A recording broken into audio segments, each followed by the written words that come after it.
Hello friends, சின்ன மருமகள் serial இனி வரப்போகிற எபிசோட்ஸ்க்கான ரிவ்யூ தான் பார்க்க போகிறோம். அடுத்தடுத்த சுவாரஸ்யங்களை தெரிஞ்சுக்கிறதுக்கு இந்த வீடியோவை ஸ்கிப் பண்ணாமல் கடைசி வரைக்கும் பாருங்கள். நம்ம மலர் வந்துட்டு தமிழ்ச்செல்விக்கு கால் பண்ணி ஐஸ்வர்யாவுக்கு தேல் கடிச்ச விஷயத்த சொல்கிறாங்க. சொன்ன உடனே நம்ம தமிழ்ச்செல்வி பயங்கரமாக ஷாக் ஆகிறாங்க. அக்கா, ஐஸ்வர்யாவை இப்போது எந்த ஹாஸ்பிட்டலில் அட்மிட் பண்ணியிருக்கீங்க அப்படின்னு எல்லா விவரத்தையும் கேட்டுட்டு இப்போது ஹாஸ்பிட்டலுக்கு கிளம்புறாங்க. இன்னொரு பக்கம் பார்த்தீங்கன்னா நம்ம ஐஸ்வர்யா ரொம்ப சீரியஸாக இருக்காங்கன்னு சொல்லிட்டு டாக்டர் சொல்கிறாங்க. இதை கேட்ட உடனே சேது, ராஜாங்க, மோகனா, ஈஸ்வரி, சித்ரா அப்படின்னு எல்லாருமே பயங்கரமாக ஷாக் ஆயிடுறாங்க. அதுக்கப்புறம் நம்ம சேது இருந்துட்டு டாக்டர் கிட்டே, இங்கே பாருங்கள் டாக்டர், எவ்வளோ செலவானாலும் பரவாயில்ல டாக்டர், ஐஸ்வர்யாவை நீங்கள் எப்படியாவது காப்பாற்றி கொடுத்துருங்க அப்படின்னு சொல்லி கையை பிடிச்சி கேட்கவும், இங்கே பாருங்கள் சார், இதுக்கு மேலே கடவுள் தான் காப்பாற்றணும், இதுக்கு மேலே எங்கள் கையில் எதுவுமே இல்லை, நாங்கள் செய்ய வேண்டிய ட்ரீட்மெண்ட் எல்லாத்தையுமே செஞ்சுட்டோம், இதுக்கு மேலே அந்த கடவுள் தான் காப்பாற்றணும் அப்படின்னு சொல்லிட்டு சொல்லவும், இதை கேட்ட உடனே நம்ம சேது இருந்துட்டு கருப்புசாமியை வேண்டிக்கிறாரு. இங்கே பாருங்கள் கருப்புசாமி, எப்படியாவது ஐஸ்வர்யாவை காப்பாற்றி கொடுங்க அப்படின்னு சொல்லி வேண்டிக்கிட்டு இருக்கவும், இந்த பக்கம் நம்ம கருப்புசாமி இருந்துட்டு ஐஸ்வர்யாவோட கனவுல போய் நீ எல்லா உண்மையும் சொன்னா கண்டிப்பாக நான் உன்னை உயிர் பழக்க வைக்கிறேன் அப்படின்னு சொல்லிட்டு பயன்படுத்துவோம். அதுக்கப்புறம் என்ன, நான் எல்லா உண்மையும் சொல்லிடுறேன்னு அப்படியே கத்துறாங்க. கத்துன உடனே எல்லாருமே பயங்கர ஷாக்கில் நம்ம சேது முன்னாடி ஓடி போய் ஐஸ்வர்யா, என்னாச்சு ஐஸ்வர்யா அப்படின்னு சொல்லி கேட்கவும், அந்த நேரம் பார்த்து தமிழ்ச்செல்வி வராங்க. வந்த உடனே தமிழ்ச்செல்வி இருந்துட்டு என்ன சத்தம் அப்படின்னு சொல்லிட்டு உள்ள பதறி போய் ஓடுறாங்க. நம்ம சேது ஐஸ்வர்யாவோட கையை பிடிச்சிக்கிட்டு இருக்கவும், மாமா என்னை மன்னிச்சிருங்க மாமா, நான் உங்களுக்கு பெரிய துரோகத்தை பண்ணிட்டேன், உங்களுக்கு மட்டும் இல்லை தமிழ்ச்செல்விக்கும் மிகப்பெரிய துரோகத்தை பண்ணிட்டேன் மாமா, என்னை மன்னிச்சிருங்க மாமா அப்படின்னு சொல்லவும், இதை கேட்ட உடனே சேது இருந்துட்டு ரொம்பவே ஷாக் ஆயிடுறாங்க. அந்த நேரம் பார்த்து ஈஸ்வரி, சித்ரா, அதுக்கப்புறம் நம்ம ராஜாங்கம் எல்லாருமே உள்ளே போகிறாங்க. போன உடனே டாக்டரும் வராங்க. டாக்டர் வந்த உடனே ஐஸ்வர்யா கிட்டே, இங்கே பாருமா, எப்படிமா இருக்க? டாக்டர், நான் நல்லா இருக்கேன் டாக்டர், ஒரு 10 நிமிஷம் எங்கள் குடும்பத்து கூட நான் பேசிக்கணும், நீங்கள் வெளியே போகிறீங்களா டாக்டர் அப்படின்னு சொல்லவும், சரிங்கம்மா அப்படின்னு டாக்டரும் வெளியே போயிடுறாங்க. வெளியே போன உடனே, இங்கே பாருங்கள், உங்கள் எல்லாருக்குமே நான் எல்லா உண்மையுமே சொல்லிடுறேன், நான் பண்ணது எல்லாம் மிகப்பெரிய துரோகம், அந்த துரோகத்தை எல்லாருக்கிட்டேயும் நான் சொல்லணும், நான் சொன்னால் மட்டும்தான் என்னோட உயிரை காப்பாற்றி கொடுப்பேன்னு அந்த கருப்பசாமி என்கிட்ட சொன்னார் அப்படின்னு சொல்லவும், என்ன ஐஸ்வர்யா என்ன உளறிக்கிட்டு இருக்க அப்படின்னு நம்ம சேது சொல்லவும், இல்லை மாமா, நான் தமிழ்ச்செல்விக்கும் சரி உங்களுக்கும் சரி நான் பெரிய துரோகத்தை பண்ணியிருக்கேன், தமிழ்ச்செல்வியோட வாழ்க்கையை பறித்து தான் அந்த வாழ்க்கையை நான் வாழ்ந்துக்கிட்டு இருக்கேன், இவ்வளோ பெரிய துரோகத்தை பண்ணிட்டு அந்த கடவுள் எப்படி எனக்கு இவ்வளோ பெரிய தண்டனையை அவர் கொடுத்துருக்காரு, இந்த தண்டனையிலேருந்து நான் வெளியே வரணும்னா கண்டிப்பாக நான் எல்லா உண்மையும் எல்லாருக்கிட்டையும் சொல்லி தான் ஆகணும். இங்கே பாருங்கள் மாமா, தமிழ்ச்செல்வி வீட்டை விட்டு போனதுக்கு காரணம் சக்திக்கும் ஜெனிக்கும் கல்யாணம் பண்ணி வச்சதுனால தானே இவ்வளோ பிரச்சனையும் வந்தது. ஆனால் சக்திக்கும் ஜெனிக்கும் தமிழ்ச்செல்வி கல்யாணம் பண்ணி வைக்கவே கிடையாது, அவங்களுக்கும் இதுக்கும் எந்த ஒரு சம்மந்தமே இல்லை அப்படின்னு சொல்லவும், இங்கே பாரு ஐஸ்வர்யா, என்ன சம்மந்தமே இல்லாமல் எதையோ பேசிக்கிட்டு இருக்க, இல்லை மாமா நான் சம்மந்தம் இருக்க போய் தான் பேசுகிறேன், நான் சொல்கிறத எல்லாம் கேளுங்க மாமா அப்படின்னு சொல்லவும், தமிழ்ச்செல்வி பயங்கரமாக ஷாக் ஆயிடுறாங்க. இந்த பக்கம் ஈஸ்வரி அப்படியே படப்படன்னு ஆயிடுறாங்க. எதுக்காக இவ எல்லா உண்மையும் சொல்ல இப்படி பண்ணிக்கிட்டு இருக்காளே, எல்லா உண்மையும் தெரிஞ்சா இங்கே இருக்கிறவங்களாம் நம்மளை சும்மா விட மாட்டாங்களே அப்படின்னு ஒரு பக்கம் ஈஸ்வரி மனசுக்குள்ளே அப்படியே பதட்டமாக இருக்கவும், இங்கே பாரு ஐஸ்வர்யா, என்ன கொஞ்ச நேரம் அமைதியாயிரு, இங்கே பாருங்க ஆண்டி, நான் எல்லா உண்மையும் சொல்ல தான் போகிறேன், இங்கே பாருங்க மாமா, தமிழ்ச்செல்வி ஃபோன்லேருந்து அவங்க அப்பாவுக்கு கால் பண்ணது நான் தான் மாமா, நான் தான் அவங்களோட வாய்ஸில் அவங்க அப்பா கிட்ட பேசினேன், ராஜாங்க அங்கிள் தான் சக்திக்கும் ஜெனிக்கும் கல்யாணம் பண்ணி வைக்க சொன்னார், நீங்கள் எப்படியாவது கல்யாணம் பண்ணி வச்சுருங்கப்பா அப்படின்னு தமிழ்ச்செல்வியோட வாய்ஸில் நான் தான் தமிழ்ச்செல்வியோட அப்பா கிட்ட பேசினேன், என்னை மன்னிச்சிருங்க மாமா, அதனால தான் இவ்வளோ பெரிய பிரச்சனையும் நடந்திருக்கு அப்படின்னு சொல்கிறாங்க. இதை கேட்ட உடனே நம்ம சேதுக்கும் ராஜாங்கத்துக்கு இவங்க 2 பேருக்குமே அப்படியே பேரதிர்ச்சியாக உறைஞ்சி போய் நிற்கிறாங்க. இதெல்லாம் கேட்டு நம்ம சித்ரா இருந்துட்டு பயங்கரமாக ஷாக்கோடமா, என்னம்மா எல்லா உண்மையுமே போட்டு உடைச்சிட்டா, இப்போ என்னம்மா பண்ணுறது அப்படின்னு சொல்லி கேட்கவும், அடே கொஞ்ச நேரம் அமைதியாக இருடி, எனக்கே படப்படன்னு வருது, இங்கே பாருங்க மாமா, இது எல்லாத்தையும் செய்ய வச்சது ஈஸ்வரி ஆண்டி தான் பிளான் போட்டு கொடுத்தாங்க, அதனால தான் நான் இது எல்லாத்தையுமே பண்ணேன், ஆனால் எனக்கும் இதில் ஒரு பங்கு இருந்துச்சு, ஈஸ்வரி ஆண்டி இதை பண்ணால் உங்களை எனக்கு கல்யாணம் பண்ணி வைக்கிறேன்னு வாக்கு கொடுத்துருந்தாங்க, அதனால தான் மாமா நான் இதை பண்ணேன், இல்லைனா நான் இதை பண்ணியிருக்கவே மாட்டேன் மாமா, சின்ன வயசுலேருந்தே உங்களை எனக்கு ரொம்ப பிடிக்கும் மாமா, உங்களை கல்யாணம் பண்ணிக்கணும்னு ஆசைப்பட்டேன், ஆனால் நீங்கள் அதாவது நான் கொஞ்ச நாளுக்கு அப்புறம் நீங்கள் ஒரு பொண்ணை கல்யாணம் பண்ணிக்கிட்டீங்க அப்படின்னு கேள்விப்பட்டதுமே நான் ரொம்ப மனசு உடைஞ்சு போயிட்டேன், அதுக்கப்புறம் தமிழ்ச்செல்விக்கும் உங்களுக்கும் டிவோர்ஸ் ஆக போகிறதா நான் கேள்விப்பட்டேன், அதை கேள்விப்பட்ட உடனே ரொம்ப சந்தோஷப்பட்டேன், நீங்கள் நீங்கள் 2 பேரும் டிவோர்ஸ் பண்ணிடுவீங்க. அதுக்கப்புறம் நம்ம 2 பேரும் கல்யாணம் பண்ணிக்கலாம். உங்கள் மனசை மாற்றி எப்படியாவது உங்களை நான் கல்யாணம் பண்ணிக்கலாம் அப்படின்னு ஆசைப்பட்டுக்கிட்டு இருந்தேன். ஆனால் அதுவும் நடக்க வர மாதிரி தெரியல. 2 பேரும் ஒன்று சேர்ந்துட்டீங்க. அதனால தான் ஈஸ்வரி ஆண்டி ஒரு பிளான் பண்ணி கொடுத்தாங்க. உங்களை கல்யாணம் பண்ணிக்கிறதுக்கு ஒரு வாய்ப்பு கிடைக்குமே அப்படின்னு நினச்சி தான் இது எல்லாத்தையுமே பண்ணேன். என்னை மன்னிச்சிருங்க மாமா அப்படின்னு சொல்லிட்டு அப்படியே கதறி கதறி அழுதுகிட்டு இருக்கவும், என்ன ஐஸ்வர்யா சொல்கிற, நீ சொல்கிறது எல்லாமே உண்மையா, நீ இப்போ ஒன்றும் பொய் சொல்லலையே அப்படின்னு சொல்லி கேட்கவும், இங்கே பாருங்க மாமா, நான் இந்த தப்பை பண்ணதுனால அந்த கருப்பசாமியும் சரி என் மனசும் சரி ரொம்ப உறுத்திக்கிட்டே இருக்குது. ஒவ்வொரு நாளும் எப்போ எல்லாருக்கும் உண்மையை தெரியும், அந்த உண்மை தெரிஞ்சால் நீங்கள் என்ன நினைப்பீங்க, என்னை தப்பாக நினைப்பீங்களா அப்படின்னு நினச்சி நான் ரொம்ப செத்து போயிட்டேன். இனிமேலும் அந்த குற்ற உணர்ச்சியை மனசில் வச்சுக்கிட்டு என்னால் இருக்க முடியாது மாமா அப்படின்னு சொல்லிக்கிட்டு இருக்காங்க. இதெல்லாம் கேட்ட நம்ம சாவித்திரியும் தாமரையும் பயங்கர கோபத்தோடையும் ஆவேசத்தோடையும் ராஜாங்கத்துக்கிட்ட, இங்கே பாருங்கண்ணே, எவ்வளோ பெரிய விஷயத்த பண்ணிட்டு எதுவுமே பண்ணாத மாதிரி நம்ம வீட்டுக்குள்ளே இருந்தாங்க. தமிழ்ச்செல்வி மேலே எந்த தப்புமே இல்லாமல் அவளை வீட்டை விட்டு துரத்த வச்சுருக்காங்க. இப்போது அது மட்டும் நடக்காமல் இருந்திருந்தா சேதுவும் தமிழ்ச்செல்வியும் குழந்தைங்களும் சேர்ந்து நம்ம வீட்டில் எவ்வளோ சந்தோஷமாக இருந்திருப்பாங்க அப்படின்னு பேசிக்கிட்டு இருக்கவும், அந்த நேரம் பார்த்து டாக்டர் வராங்க. வந்த உடனே, இங்கே பாருங்கள், பேஷண்ட்டுக்கு என்னாச்சு ஏதாச்சுன்னு முதல்ல செக் பண்ண விடுங்க, அதுக்கப்புறம் நீங்கள் பொறுமையாக உட்காந்து பேசிக்கிட்டு இருக்கீங்க அப்படின்னு சொல்லிட்டு எல்லாருமே வெளியே அனுப்பிட்டு, அதுக்கப்புறம் டாக்டர் இருந்துட்டு தமிழ்ச்செல்வியே ஐஸ்வர்யாவுக்கு என்னாச்சு ஏதாச்சு இப்போ எப்படி இருக்காங்க அப்படின்னு சொல்லிட்டு எல்லாத்தையுமே மானிட்டர் பண்ணுறாங்க. பண்ணிவிட்டு வெளியே வந்து, இங்கே பாருங்கள், காட்ஸ் கிரேட், இது வரைக்கும் நாங்கள் இப்படி ஒரு பேஷண்ட்டை பார்த்ததே கிடையாது. இப்படி ஒரு பேஷண்ட் பொழைச்சதா அர்த்தமே கிடையாது. ஆனால் இவங்க பொழைச்சிட்டாங்க, ரொம்ப சந்தோஷமாக இருக்குது. இனிமேல் நீங்கள் அவங்கள போய் பார்க்கலாம். இன்னும் ஒரு 2 days கழிச்சு நம்ம டிஸ்சார்ஜும் பண்ணிக்கலாம் அப்படின்னு சொல்லிடுறாங்க. அதுக்கப்புறம் நம்ம சேது இருந்துட்டு தமிழ்ச்செல்வியை முகத்தை பார்க்க முடியாமல் அப்படியே தவிச்சு போயிருக்காரு. அதுக்கப்புறம் நம்ம மோகனாக இருந்துட்டு தமிழ்ச்செல்வி கிட்டே போயிட்டு, இங்கே பாரு தமிழ்ச்செல்வி, நீ தான் இது எல்லா தப்பையும் பண்ணியிருப்பேன்னு தப்பாக புரிஞ்சுக்கிட்டு உன்னை வீட்டை விட்டு அனுப்புனது ரொம்ப பெரிய தப்புமா, எங்களை மன்னிச்சிருமா அப்படின்னு சொல்லவும், இங்கே பாருங்கத்த, உங்கள் மேலே எனக்கு நிறைய மரியாதை இருக்குது. ஆனால் திரும்பவும் நீங்கள் பண்ண தப்புக்கு எல்லாம் நான் மன்னிப்பன் மட்டும் எதிர்பார்க்காதீங்க. அது எந்த ஜென்மத்திலையும் நடக்கவே நடக்காது. நான் எந்த தப்புமே பண்ணலைன்னு சொல்லிட்டு எத்தனையோ முறை உங்ககிட்ட புரிய வைக்க நான் ட்ரை பண்ணேன். ஆனால் நீங்கள் எதுவுமே புரிஞ்சுக்காம என் மேலே துளி கூட நம்பிக்கை இல்லாமல் என்னை அசிங்கப்படுத்தி அவமானப்படுத்தி மாசமாக இருக்கன்னு கூட பார்க்காம என்னை வீட்டை விட்டு துரத்துனீங்க. இப்படி ஒரு கேவலமான வேலையை பண்ணியிருக்கீங்க. இப்போது நான் உங்களை மன்னிச்சு நான் அந்த வீட்டுக்கு வரனே கூட வச்சுக்கோங்க. அதுக்கப்புறம் என்ன, நல்லா கொஞ்ச நாள் என்னை தூக்கி வச்சு கொண்டாடுவீங்க. அதுக்கப்புறம் ஏதாவது ஒரு பெரிய பழியை தூக்கி போட்டு என்னை அசிங்கப்படுத்தி அவமானப்படுத்தி வீட்டை விட்டு துரத்துவீங்க. அப்படி தானே? உங்கள் வீட்டில் இருக்கிறவங்களே எல்லா தப்பையும் பண்ணிடுவாங்க. அந்த தப்பு எல்லாத்தையும் என் மேலே போட்டு நீங்கள் என்ன அசிங்கப்படுத்துவீங்க. இது எல்லாத்துக்கும் காரணம் என்ன? பணம் தானே. நாங்கள் வசதியாக இல்லை, தகுதி தராதம் பார்த்து கல்யாணம் பண்ணியிருக்கணும்னு அப்போவே உங்கள் பையன் சொன்னாரே. இப்போது தகுதி தராதம் பார்த்து தானே கல்யாணம் பண்ணி வச்சுருக்கீங்க, சந்தோஷமாக வாழ சொல்லுங்கள் அப்படின்னு சொல்லவும், இதை கேட்ட ராஜா அங்கே இருந்துட்டு ஈஸ்வரியை பார்த்து முறைச்சிக்கிட்டு இருக்காரு. மாமா, அது மாமா, என்னை மன்னிச்சிருங்க மாமா, அடிச்சு நிறுத்து, உங்கள் எல்லாருக்கும் வீட்டில் போய் பேசிக்கிறேன் அப்படின்னு சொல்லி பயங்கர கோவமாக அப்படியே முறைச்சிக்கிட்டே இருக்கவும், அதுக்கப்புறம் நம்ம சேது இருந்துட்டு, அப்பா, நான் எவ்வளோ பெரிய துரோகத்தை பண்ணியிருக்கேன்ப்பா, இதை நினச்சாவே எனக்கு ரொம்ப அசிங்கமாக இருக்குப்பா. கருப்பசாமி நம்ம குலதெய்வ கோவிலில் வாக்கு கொடுத்தப்போ கூட நான் நம்பவே இல்லைப்பா. ஆனால் ஐஸ்வர்யா வாயால் தான் எல்லா உண்மையும் சொன்னதுக்கப்புறம் தான்ப்பா தமிழ்ச்செல்வி மேலே நான் ஒரு துளி கூட நம்பிக்கை வைக்காமல் போயிட்டேனேன்னு நினச்சி நான் ரொம்ப வருத்தப்படுறேன்ப்பா. அது மட்டும் இல்லாமல் தாமரை விஷயத்தில் வீடே எனக்கு எதிராக இருந்தப்போ தமிழ்ச்செல்வி மட்டும்தான்ப்பா எனக்கு ஆதரவாக, எனக்கு நம்பிக்கை கொடுக்குற தனமாக அவள் என்கிட்ட ரொம்ப நம்பிக்கையாக பேசினா, நீங்கள் இந்த தப்பு பண்ணியிருக்க மாட்டீங்கன்னு. ஆனால் எனக்கு கூட அந்த விஷயத்தில் நம்பிக்கையே இல்லை. ஆனால் அவள் எனக்கு நம்பிக்கை கொடுத்தாப்பா. அப்படி ஒருத்தியை நான் ரொம்ப ரொம்ப காயப்படுத்திட்டேன்ப்பா அப்படின்னு ரொம்பவே சொல்லி புழம்பி அழுதுகிட்டே இருக்கவும், அந்த நேரம் பார்த்து நம்ம ராஜாங்க இருந்துட்டு தமிழ்ச்செல்வி கிட்டே போயிட்டு, இங்கே பாருமா தமிழ்ச்செல்வி, இங்கே பாருங்க மாமா, நீங்கள் என்கிட்ட என்ன பேச வருவீங்க, எதுக்காக பேச வருவீங்கன்னு எனக்கு நல்லாவே புரியும். ஆனால் நீங்கள் பேச வர விஷயத்தில் எனக்கு சுத்தமாக துளி கூட விருப்பமே கிடையாது மாமா. ஐஸ்வர்யாவை பார்க்க வந்தேன். ஐஸ்வர்யா என்னோட குழந்தைய காப்பாற்றிருக்கா, அவள் உயிரை கொடுத்து என் குழந்தைய காப்பாற்றிருக்கா. அந்த ஒரு நன்றி கடனுக்காக தான் அவளை பார்க்க வந்தனே தவிர வேறு எந்த ஒரு காரணத்துக்காகவும் இல்லை. அதனால் நீங்கள் எதுவும் என்னை தப்பாக நினச்சிக்காதீங்க. நான் ஐஸ்வர்யா கிட்ட சொல்லிவிட்டு நான் கிளம்புறேன் அப்படின்னு சொல்லிட்டு ஐஸ்வர்யா கிட்ட போயிட்டு, இங்கே பாரு ஐஸ்வர்யா, நீ உன்னோட உசுரை கொடுத்து என் குழந்தைய நீ காப்பாற்றிருக்க.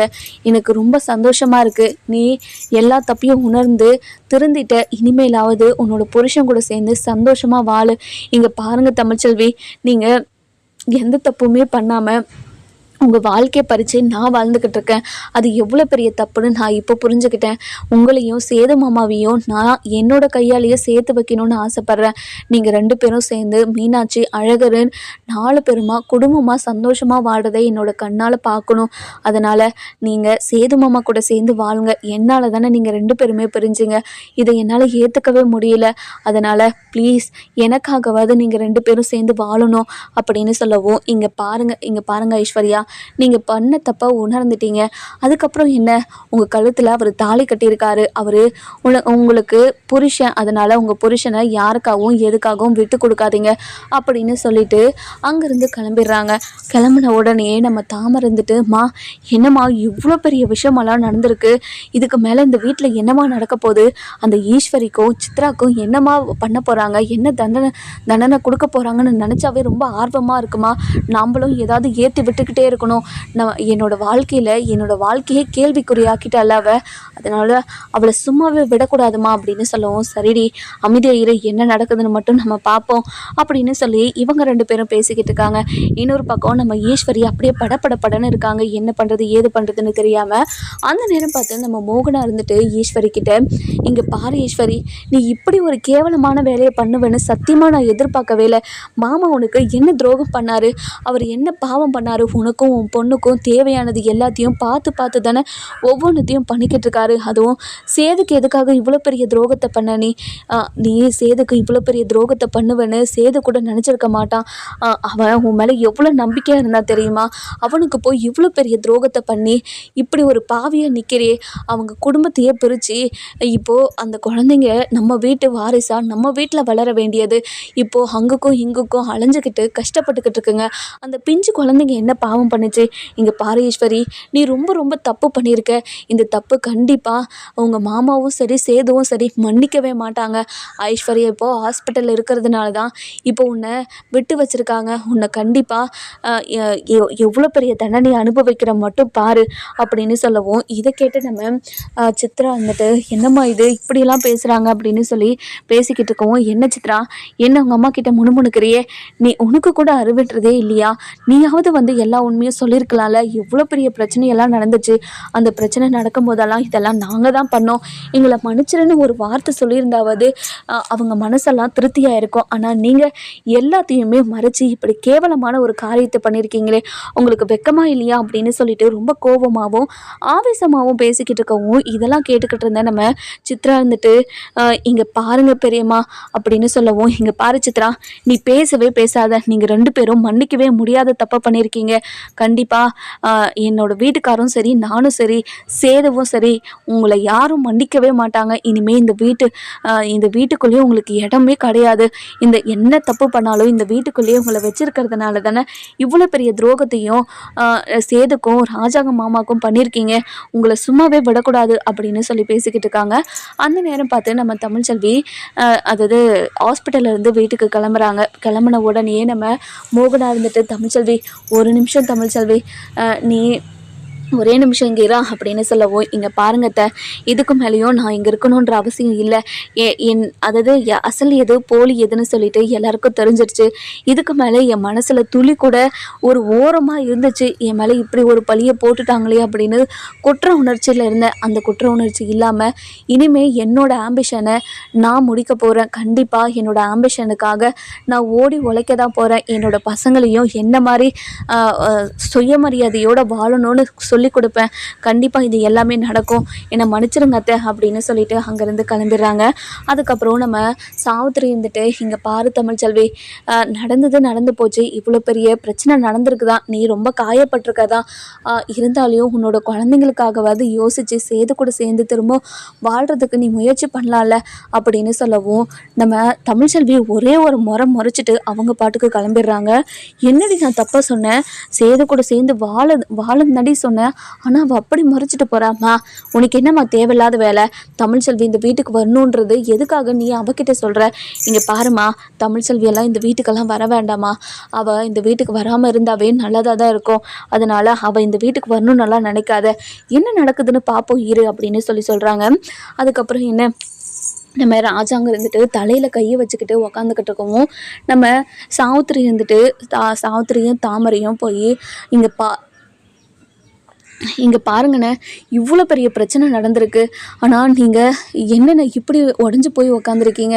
நீங்கள் கவலைப்படாதீங்கண்ணே, எல்லா பிரச்சனையும் சரி பண்ணிக்கலாம். ஐஸ்வர்யாவை கல்யாணம் பண்ணிக்கும் போதே சேதுக்கிட்டே நாங்கள் 1000 முறை சொல்லியிருப்போம், இந்த கல்யாணத்தை இப்போதைக்கு பண்ணாத, கொஞ்சம் தள்ளி போடு சேது அப்படின்னு சொன்னோம். ஆனால் சேது தான் கேட்காம உங்கள் பேச்சை மீறக்கூடாதுன்றத ஒரே ஒரு காரணத்துக்காக இப்படி ஒரு காரியத்தை பண்ணிட்டான். இப்போது அவன் என்ன முடிவு எடுக்கிறதுன்னு தெரியாமல் குழப்பத்தில் இருக்கான். நீங்கள் தான் ஒரு நல்ல முடிவு எடுக்கணுமா, நல்ல முடிவு எடுக்கணுண்ணே அப்படின்னு சொல்லிட்டு சாவித்திரி ராஜாங்கத்துக்கிட்ட பேசிக்கிட்டு இருக்கவும், இன்னொரு பக்கம் பார்த்தீங்கன்னா நம்ம தமிழ்ச்செல்வி இருந்துட்டு நடந்த விஷயத்தை எல்லாத்தையும் அப்பத்தாக்கிட்டேயும் அதுக்கப்புறம் வசந்தி, செல்லப்பாண்டி, எல்லாருக்கிட்டையும் சொல்லிக்கிட்டு இருக்காங்க. சொன்ன உடனே நம்ம செல்லப்பாண்டி இருந்துட்டு, இங்கே பாரு தமிழ்ச்செல்வி, நான் கூட நீ தான் இது எல்லாத்தையும் பண்ணியிருப்பேன்னு இப்போ வரைக்குமே நம்பியிருந்தேன். ஆனால் நீ அடிக்கடிக்கு சொல்லிக்கிட்டே இருப்பில்ல, நான் பண்ணலைன்னு. அதுவும் ஒரு பக்கம் மனசில் இருந்துச்சு. நம்ம பொண்ணு இப்படி பண்ணலைன்னு சொல்கிறாளே, இப்போது இந்த தப்பெல்லாம் யார் பண்ணியிருப்பான்னு எப்போவுமே நான் யோசிச்சுக்கிட்டே இருப்பேன். ஆனால் நீ இப்போது தான் தெரிஞ்சது, அந்த ஐஸ்வர்யா புள்ள தான் இது எல்லாத்தையுமே பண்ணியிருக்கேன்னு. இவ்வளோ பெரிய விஷயத்த பண்ணிவிட்டு எவ்வளோ சைலண்ட்டாக எதுவுமே தெரியாத மாதிரி இருந்திருக்காங்க அப்படின்னு சொல்லிக்கிட்டு இருக்கவும், நம்ம வசந்தி இருந்துட்டு, இங்கே பாருங்கள், நம்ம பொண்ணு மேலே எந்த தப்புமே இல்லைன்னு இப்போது தெரிய வந்துருச்சுல்ல, அதுவே ரொம்ப பெரிய சந்தோஷம்தான்.